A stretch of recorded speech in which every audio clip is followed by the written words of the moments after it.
Bienvenue sur le podcast Futur Chien Guide, le seul podcast sur l'univers des chiens guides d'aveugles, soutenu cette année à nouveau par la FFAC et l'ANM Chien Guide. Amoureux des chiens, passionnés d'éducation canine, futurs bénéficiaires ou autres curieux comme moi, vous croisez parfois des chiens guides d'aveugles et leurs maîtres en vous demandant comment font-ils pour se déplacer dans nos rues toujours plus agitées. Ce podcast est le seul qui vous propose au fil de rencontres enrichissantes de décrypter l'univers des chiens guides d'aveugles pour comprendre par qui et comment ils sont éduqués, mais aussi de découvrir leur rôle dans le quotidien de leur maître et les bouleversements à leur arrivée. Je m'appelle Estelle et je suis passionnée depuis toujours par les chiens guides d'aveugles et bénévole pour cette cause à Paris depuis des années. Persuadée que l'univers des chiens guides d'aveugles mérite d'être mieux connu, je vous partage dans ce podcast les échanges que j'aurais tout à fait pu avoir en face à face autour d'un verre avec mon invité. Et avant de vous présenter mon invité du jour, vous entendrez que la qualité sonore n'est pas au rendez-vous cette fois-ci, car je suis en pleine transition entre Paris et Lyon. Si vous avez écouté ma propre aventure dans l'épisode 50, vous savez que j'en suis originaire et je suis ravie d'y retourner. Alors, je m'excuse pour le son et sans plus attendre, vous présente Jérôme et sa chienne guide Love de l'école du Centre-Ouest. Malvoyant de naissance, Jérôme s'est longtemps débrouillé sans aide dans ses déplacements du quotidien. Mais après quelques chutes dans la pénombre, il s'intéresse de plus près au chien guide et a un véritable coup de foudre lors de sa rencontre avec Love. Mais comment gérer sa reconversion dans le milieu du bien-être, tout en trouvant une place au quotidien pour son chien guide ? De ses premiers pas avec Love à la radio, à son quotidien de masseur aujourd'hui, Jérôme nous explique les différentes phases de sa reconversion, toujours aux côtés de Love. Et maintenant, place à l'épisode.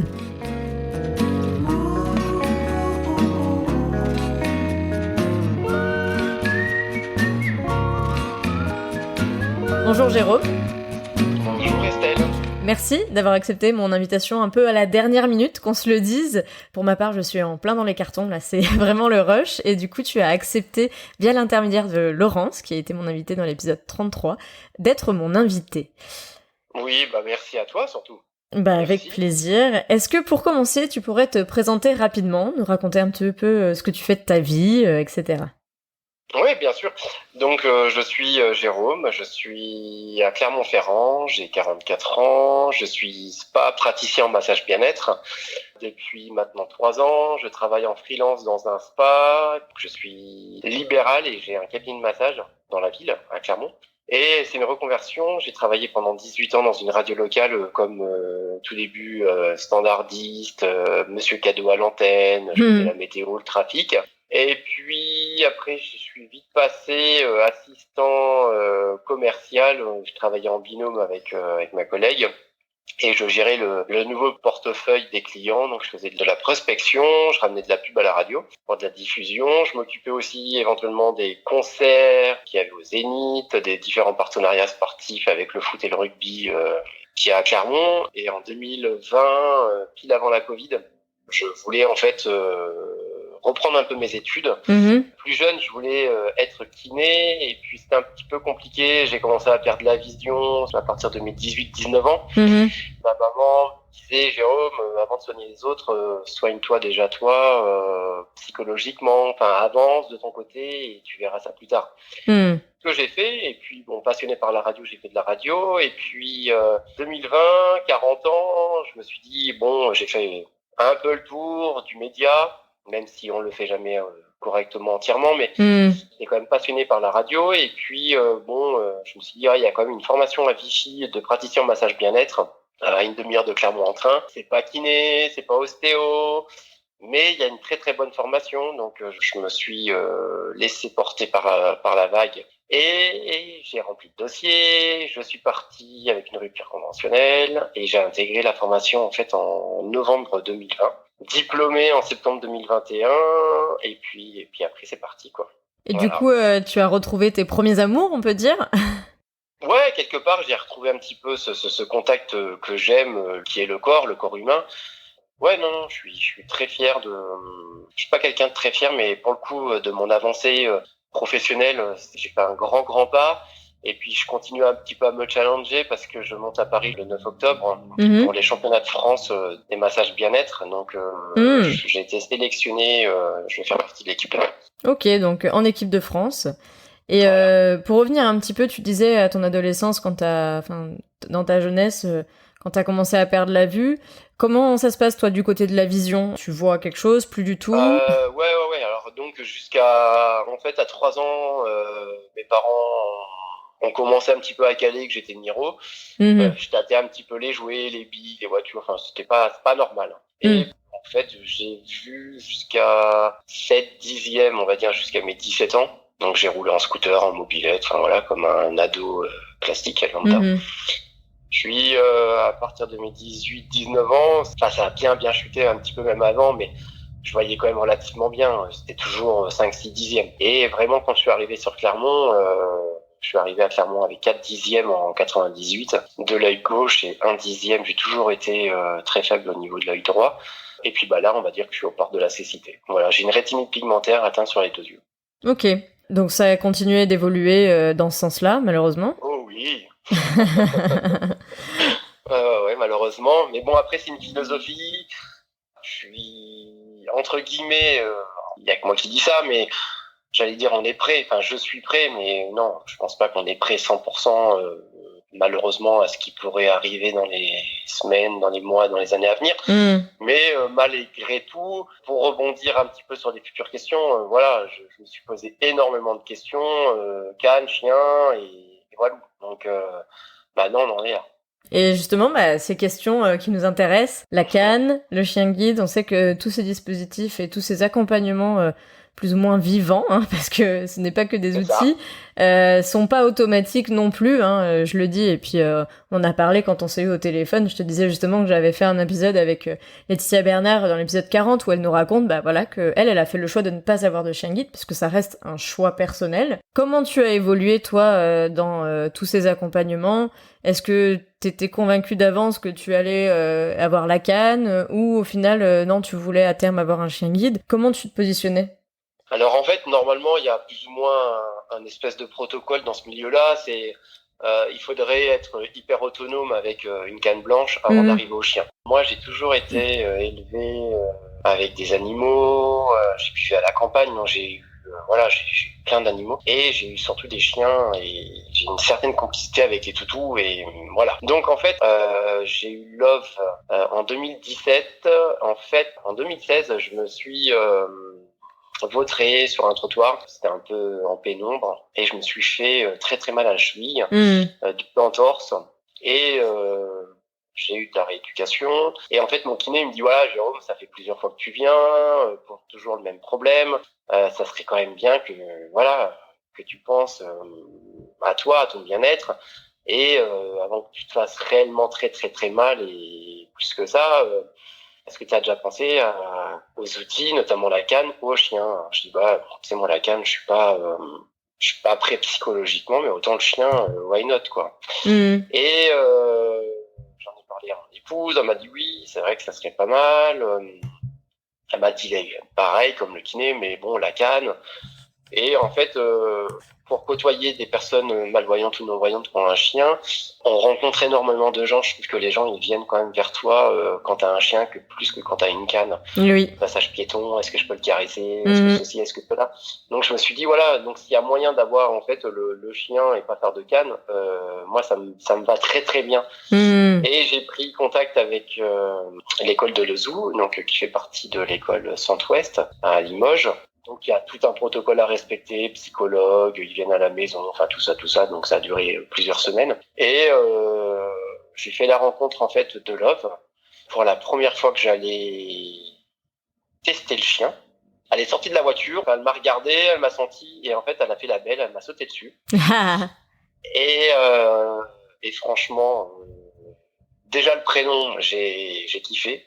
C'était voilà, Love, amour, voilà, pour un chien, je trouve que c'est top. Et en plus, elle est très très belle. Et c'est venu comme ça. Donc du coup, j'ai fait le dossier, ça a été accepté. Je devais tenter de tester un autre chien. Alors, j'aurais peut-être pas le dire, mais en fait, j'ai appelé l'école, j'ai appelé le zoo en disant non, je veux pas tester un autre chien. Franchement, avec Love, ça s'est hyper bien passé. Est-ce qu'il y a moyen de refaire un test, de revoir avec elle certaines choses? Et puis en fait, c'est parti comme ça. Et ils ont accordé le dossier et j'ai eu Love le 29 mai 2017. Oui, donc c'était vraiment un coup de cœur, un coup de foudre. Ah oui, c'est le coup de foudre, exactement, Estelle, le coup de foudre. Et alors, les premiers pas, parce que du coup, t'avais pas du tout pris la canne, tu avais, j'imagine, fait quand même quelques cours de locomotion, histoire de se situer quand même. Le fait d'avoir vu quand même et d'avoir une certaines logiques et d'être hyper autonome dans la ville, de connaître les rues, les sens uniques, les obstacles et tout ça, hors travaux bien sûr. Enfin, je connais vraiment Clermont comme ma poche. Oui, tu savais déjà te situer en tout cas. Voilà. Donc question autonomie, c'était torché avec le gars, c'était vite vu quoi. Il y avait pas de. On a fait plusieurs exercices et puis après, j'étais directement avec l'éducateur. Avant de la voir, on a fait quand même plusieurs fois. Il y avait des stages et puis ça a vraiment roulé. C'était top quoi. C'était fluide, nickel. Et donc les tout débuts, tu as quand même vu une différence le avant, après Love. Oui, bien sûr. Le fait en fait de traverser une place, un trottoir avec tous ces restaurants, ces bistrots, qui ont des terrasses, tout ça, c'est un peu relou. Et donc là, c'est fluide. La marche est top, ça tracte vite. Voilà, c'est speed, c'est génial. J'ai pu remarcher correctement sans me poser de questions. Donc c'était ouais.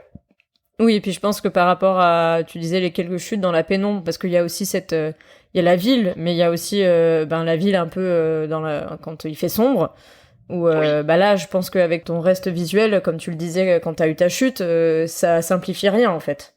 Exactement. Non, mais là, c'est remarquable. Enfin, moi, je suis fan de Love, enfin, des chiens guides en règle générale. C'est merveilleux. C'est merveilleux. Donc Love est entré dans ta vie, on a dit le 29 mai 2017. Ouais. Grand changement pour toi ou juste la suite logique de ta vie? Non, une suite logique. Il n'y a pas de, non, pas grand changement. On avait précédemment un chien qui n'était pas guide, qui était un York croisé Griffon. Donc voilà, elle était âgée, elle a vécu jusqu'à ses 17 ans, elle allait avoir 18 ans, c'était le bébé de la maison. Donc c'est plus une suite logique que je m'attendais pas. Non, c'est vraiment la suite logique pour moi. Et alors, est-ce que Love t'a accompagné à la radio? Parce qu'à l'époque, t'étais encore côté radio. Oui, donc Love, en fait, elle travaillait parce que moi, je suis un petit peu pour le bien-être des animaux. Moi aussi, ne t'inquiète pas. Travailler à plein le fait de travailler à plein temps, je voulais pas moi la fatiguer, je veux la préserver, même encore maintenant. Donc elle venait avec moi au bureau le matin, donc soit on montait selon la météo, on montait à pied ou au bus, avec le bus pardon, et on repartait à midi et là par contre tous les midis on redescendait quasiment à pied et ouais c'était génial. Je pars de la radio, je dis allez Love on va à la maison. Et, plus rien, plus un mot, à part des félicitations. Enfin, c'était c'est une bombe, c'est une bombe. Donc elle t'a accompagné à mi-temps ou selon, c'est ça ce que tu disais? Ouais, non, elle m'accompagnait à mi-temps. L'après-midi, après, elle restait à la maison. Voilà. Oui, parce que tu continuais ton activité à la radio aussi l'après-midi? Oui, après, souvent les après-midi, on avait des rendez-vous extérieurs, donc bon, j'allais pas la laisser à la radio. Attendre jusqu'à 19h ou 18h. Enfin, moi, je préfère qu'elle reste à la maison, que mon épouse s'en occupe, qu'elle la sorte. On a de la chance d'avoir une maison en ville et avec un jardin. Donc, enfin, voilà. Je préfère aussi qu'elle ait son rôle de chien, de compagnon de maison, quoi. Et comment elle a vécu ta reconversion, du coup? Est-ce qu'elle a suivi les études en même temps que toi ou Oui. Ouais, donc elle est venue avec moi. Alors pas tout le temps parce que pareil, on avait beaucoup de journées où on était en pratique, donc il fallait masser. Et là c'est pareil, au-delà des pauses, j'allais pas la laisser dans la classe de 9h à midi et genre de 14h à 17h, c'était pas possible. Enfin, je voyais pas comme ça. Elle venait avec moi à Vichy quand on avait sorti beaucoup d'heures théoriques. Donc là, quand j'étais en classe, en cours, elle venait avec moi et on prenait le train ensemble. Oui, elle t'a permis d'aller à Vichy quand même plus sereinement peut-être que si t'avais fait ça avant 2017. Sereinement, oui. Après, on était dans un petit groupe, c'est pareil. Donc il y avait une personne qui voyait un petit peu mieux que moi, donc c'est vrai que je lui tenais le bras. Enfin voilà, on arrivait un petit peu à s'entraider mutuellement aussi. Donc, mais c'était cool quand elle venait, ouais. Et est-ce que la formation que t'as faite justement pendant qu'on en parle, c'est une formation qui est destinée aux malvoyants ou pas du tout? Alors celle-ci, ouais. En fait, là où j'ai fait ma formation à Vichy, il y a une section pour les malvoyants, non-voyants, et une section pour les voyants, donc qui est hydrobalnéologue. Donc nous, on peut pas la faire parce que certains protocoles qui sont âgés, donc si on vise mal c'est pas top. Mm. Donc, on a quasiment les mêmes cours, les mêmes protocoles de massage. Et puis après, voilà, il y a pas mal de différences au niveau tout ce qui est anatomie, palpatoire, physiologique. On a des maquettes, tout ça. C'est un centre de formation adapté. Ça m'intéresse. Je vais te poser plein de questions. En fait, il y en a trois en France. Il y a Vichy, enfin Clermont-Vichy, Paris et Vertou à côté de Nantes. Ok. Et donc, c'est des centres de formation qui sont adaptés ou c'est des formations qui sont adaptées au sein de centres de formation pas spécifiques? Ouais, c'est une formation qui est liée au centre de formation adulte dans le centre pour malvoyants. Ça s'appelle comment, le centre de formation? Ça pourrait intéresser... Le centre de formation pour malvoyants, c'est le CRDV. Ok. Donc, qui gère toute la partie, on va dire... administrative. Tout ce qui est administratif et puis les cours anatomiques, physio, avec les maquettes, tout ça. Les cours de bureautique, informatique avec la synthèse vocale, le braille, enfin tout ça, ou les prises en charge avec des cours de locomotion. Okay. Donc ça, c'est le centre du CRDV, donc à Clermont. Et après, l'école, c'est E4 Formation à Vichy. Et c'est vraiment une école qui fait que des formations massage bien-être ou il y a d'autres... Non, uniquement sur le bien-être. Et par contre, le CRDV, il fait tout. Et le CRDV, non, il fait pas tout. Vu que c'est un centre de rééducation pour malvoyants, il propose des formations adaptées à l'handicap, notamment donc celle-ci, là, la PBE, praticien bien-être. Après, je crois qu'il y a des formations hors mur, mais de secrétariat bilingue. Et jusqu'à l'année dernière, je crois, ou il y a 2 ans, il y avait des cours, enfin une formation adulte d'informatique, je sais plus comment elle s'appelle, liée au développement informatique, aux applications numériques, tout ça. Ok, oui, donc c'est vraiment une formation, toi, celle que tu as faite, qui est adaptée. C'est vrai que les maquettes, moi, j'y avais jamais pensé, mais du coup, ça, c'est des supports qui sont prévus, adaptés à la malvoyance et qui vous permet d'appréhender sans pour autant d'avoir un humain sous la main tout le temps, quoi. Oui, c'est ça, exactement. Alors, on a des vraies maquettes où on peut toucher un foie, le cœur, les poumons. On a aussi un squelette, le squelette du corps humain, donc comme tout le monde l'appelle Oscar. Donc voilà, donc on avait Oscar aussi, sur lequel on pouvait apprendre les os. Et puis après, on avait des maquettes papier. Je crois que c'est du relief et c'est du thermaformé. Thermoformé peut-être. Oui, c'est ça, exactement. Oui, ça permet de bien appréhender. Et puis après, tu disais, donc ces cours-là, tu pouvais les faire en présence de Love. Et puis quand vous étiez vraiment sur de la pratique. Sur la pratique, elle était à la maison. Et donc, tu l'as massée elle aussi, ou du coup, tu t'es pas aventuré dans le massage canin? Je me suis pas trop aventuré. Après, elle a énormément de câlins. Ouais. Alors, c'est vrai que je la masse. Je touche aussi sa fibre musculaire, les os qui sont totalement différents des nôtres. Mais, bien sûr. De temps en temps, je la masse. Surtout que la pauvre, en plus, ça vient de se faire opérer des ligaments croisés, donc ça lui fait un petit peu de bien. Mais oui, elle adore ça. Enfin, je pense que tous les animaux, enfin les chiens, les chats, aiment les massages. Bah oui, les câlins et tout. Et là, aujourd'hui, dans ton activité, tu nous disais que du coup, t'as ton cabinet en libéral. Tu es aussi praticienne dans un spa. Aujourd'hui, le quotidien de Love, il ressemble à quoi dans cette reconversion? Son quotidien, c'est chien tranquille, maison, canapé, jardin, les sorties, les balades. Au spa, elle ne vient pas parce que je veux pas qu'elle reste 7 heures dans un bureau. Voilà, c'est une question d'hygiène aussi. Moi, de temps en temps, au cabinet, elle vient parce que j'ai une cuisine qui est attenante à ma cabine. Donc du coup, elle peut être tranquille ou dans la salle derrière, il y a une grande salle de réunion.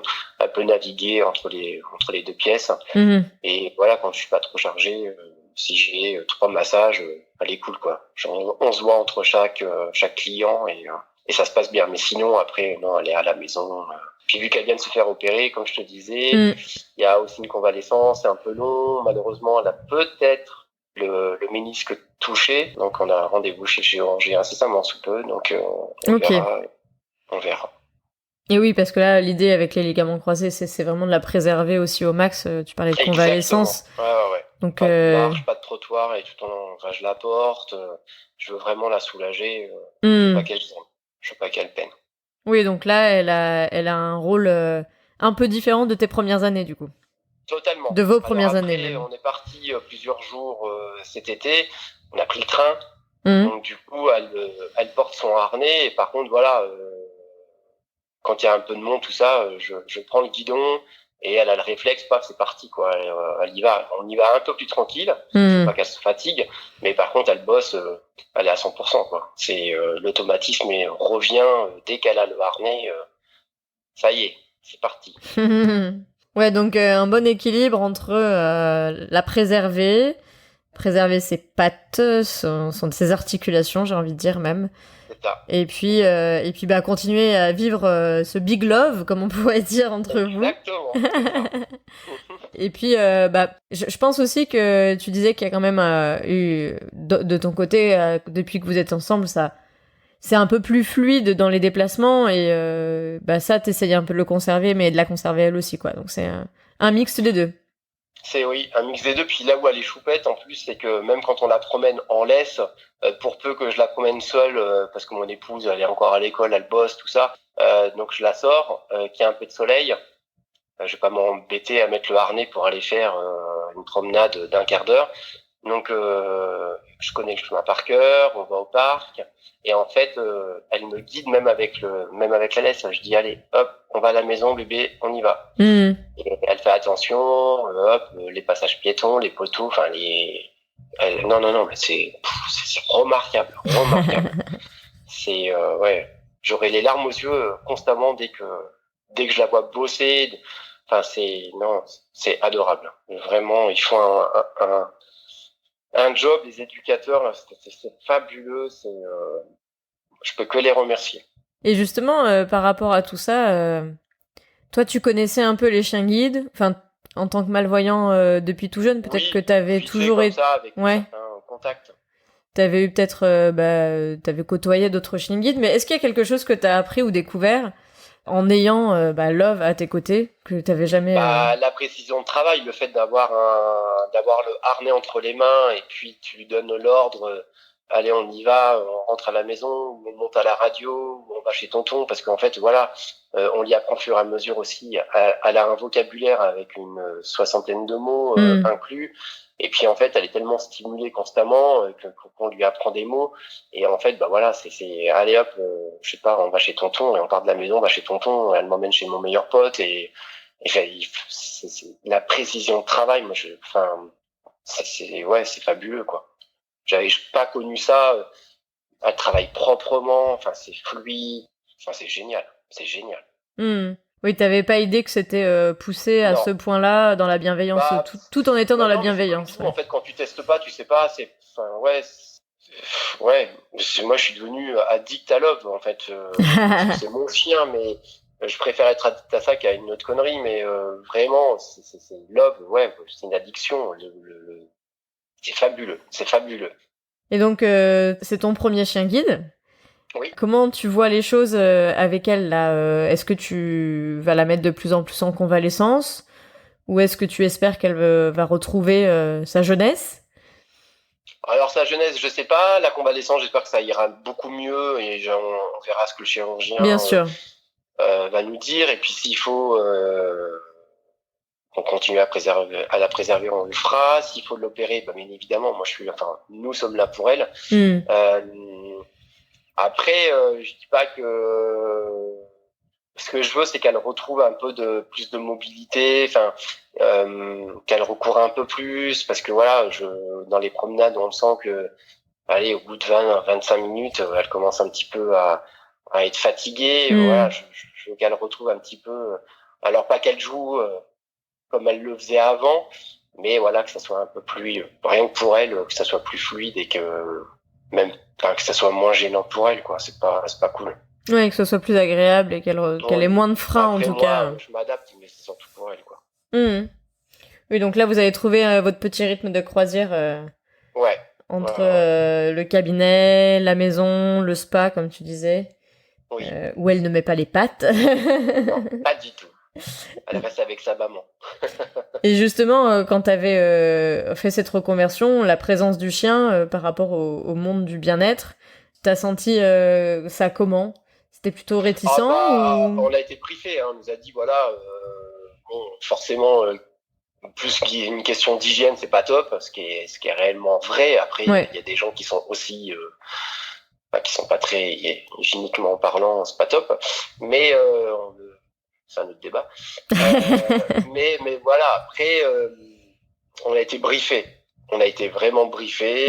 Bon, il y avait Love. J'allais pas m'en séparer parce que c'est bon. Je suis devenu spa praticien, quoi. Je veux pas. Donc non. On a une bonne croisière. Quand c'est pas moi qui gère, c'est Magali qui gère. Elles sont très fusionnelles également. Donc non. Pas de. Et il y avait d'autres personnes qui se formaient en même temps que toi, qui avaient des chiens? Pas du tout. Non, pas du tout. Ok. Non. J'étais le seul. Ok. Et là, tu disais, tu nous parles de Love, mais on n'a même pas dit à quoi elle ressemblait. C'est quelle race, quelle couleur, qu'on s'imagine un peu tout ça. Un labrador qui est couleur sable. Ah bah c'est ce que j'imaginais. Je sais pas pourquoi, j'avais ça en tête. C'est très souvent le cas. Hein. Elle est très claire, un lin vraiment blonde l'été et un peu plus caramel l'hiver. Ok. Bon, elle doit ressembler à la Piper de Laurence, du coup. Ouais, exactement, ouais, c'est ça. Bon, moi, il y a qu'un modèle, en fait, de chien clermontois, c'est pour ça. Bon, mais en tout cas, on voit vraiment que le quotidien, et puis bah, vous allez encore vous adapter pour les années qui viennent en fonction de... Bah, j'espère en tout cas que ça va aller mieux de son côté. Là, oui. Et toi, cette reconversion, aucun regret d'être revenu à tes premiers amours, comme on le disait? Non, pas du tout. Non. Je me dis très souvent, j'aurais dû le faire avant. Après, je pense que c'est écrit, c'était comme ça. Ouais. Il fallait prendre le temps, il fallait que je sois posé, il fallait que... Voilà. C'est fait. Ça se passe très, très bien. Donc, non, c'est cool.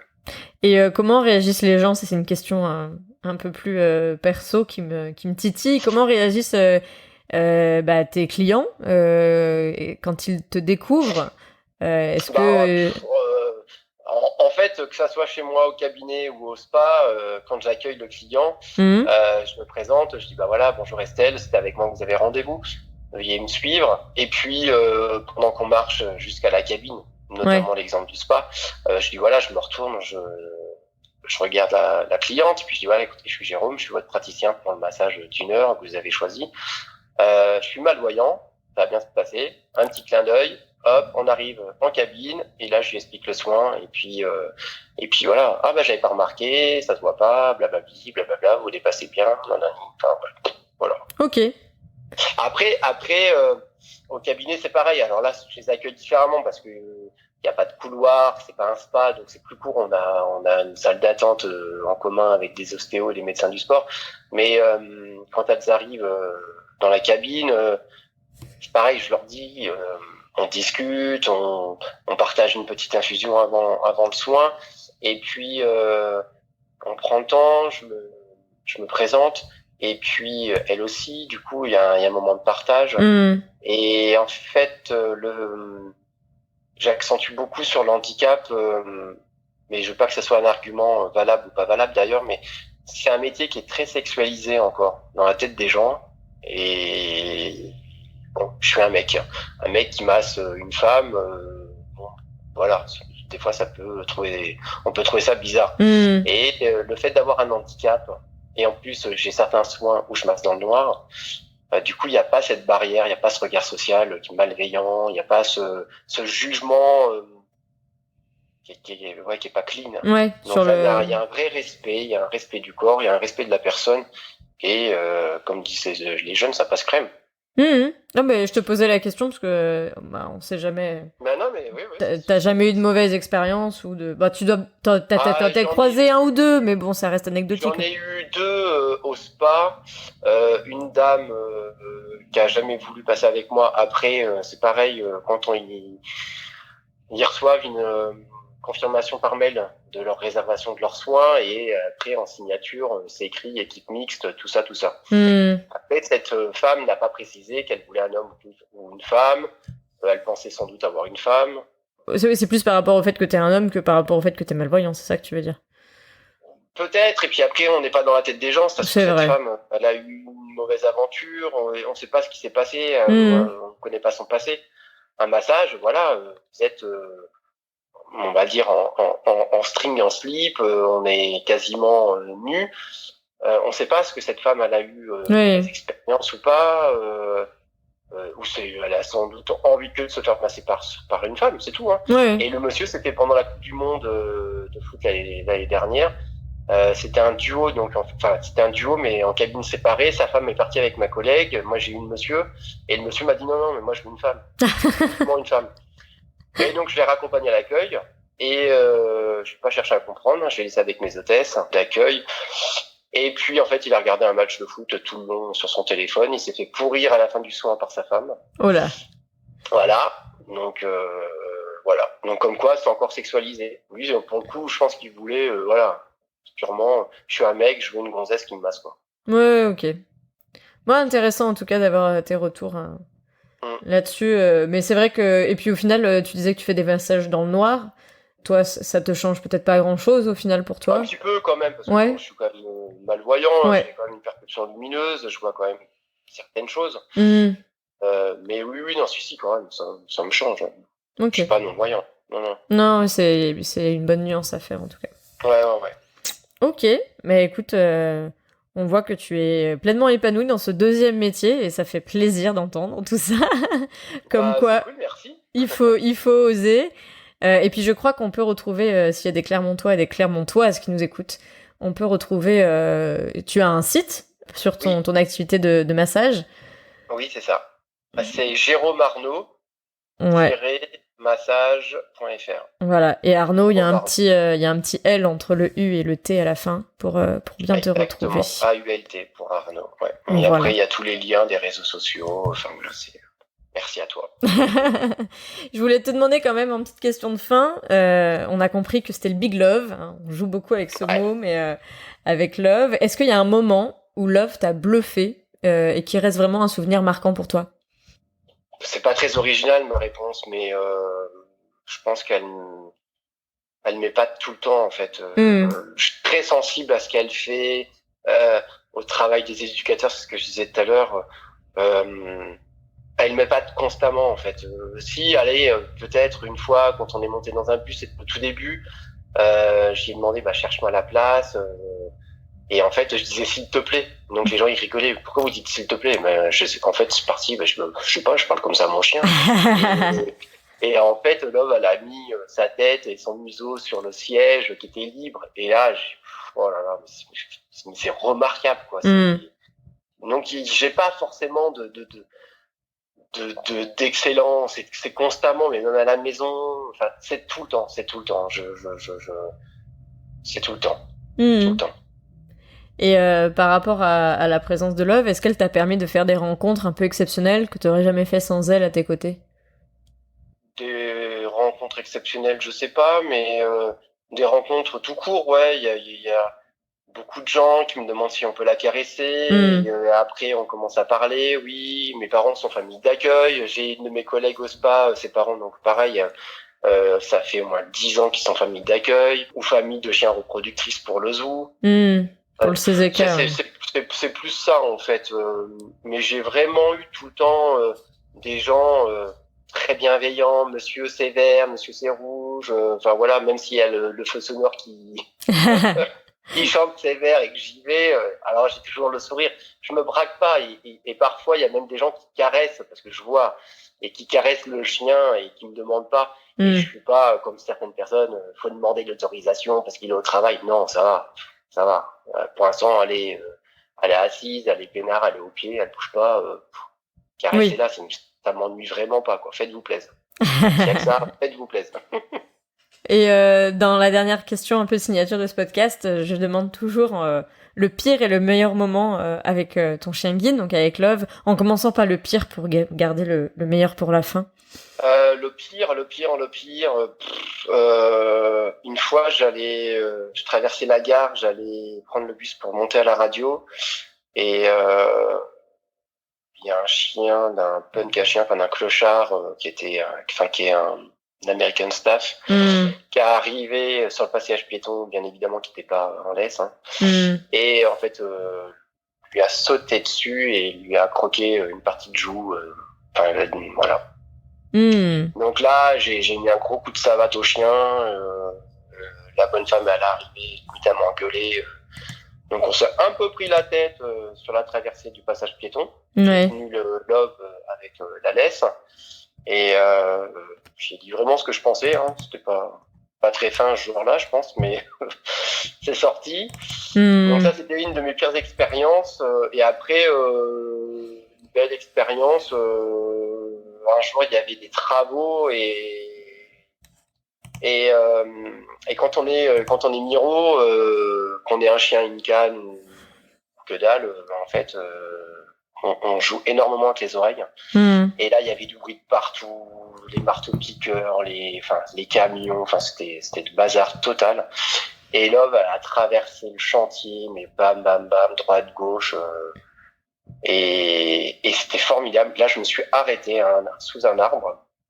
Je savais là où on était. Et je me suis mis à genoux. Je commençais à pleurer, à me lécher les yeux. Et je remerciais jusqu'à la radio. Parce que moi, j'étais en nage. Je me suis dit, putain, mais... Et en fait, c'était tellement fluide. Et ouais.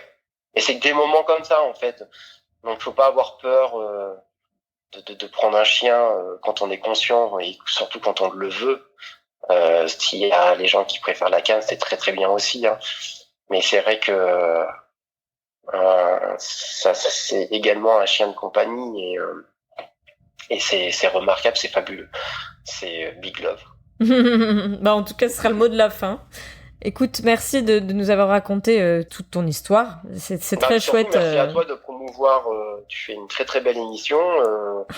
Merci de faire des fauneurs comme ça parce que voilà, on fait la promo de nos chiens et c'est vrai que c'est tellement fabuleux d'en parler. On pourra en parler des heures. Ah oui. Des pages. Donc merci à toi, Estelle. Je t'en prie. Je te rejoins sur le fait qu'on pourrait en parler des heures et des heures. Mais en tout cas, on a bien vu que Love et toi, c'était une évidence, qu'elle a tout à fait trouvé sa place à tes côtés et que vous arrivez à trouver un quotidien entre les massages un petit peu canins quand même et puis les massages humains et puis peut-être une formation de massage canin, qui sait si ça t'intéresse.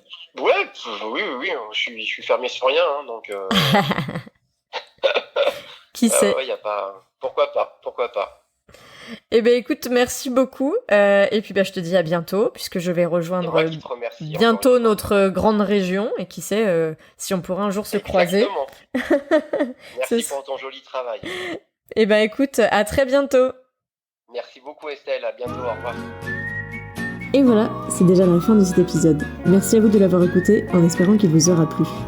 Merci à Jérôme d'avoir accepté à la dernière minute mon invitation et de s'être prêté aux conditions d'enregistrement capricieuses côté technique. Pour compléter votre écoute, vous pouvez retrouver des photos de Jérôme et Love sur futureshingit.fr et très bientôt la transcription intégrale de cet épisode. Quant à moi, je vous donne rendez-vous le dimanche 24 septembre à la porte ouverte non pas de Paris, mais de Lyon, le nouveau quartier donc. Alors, à très bientôt pour un prochain épisode sur l'univers méconnu des chiens guides d'aveugles.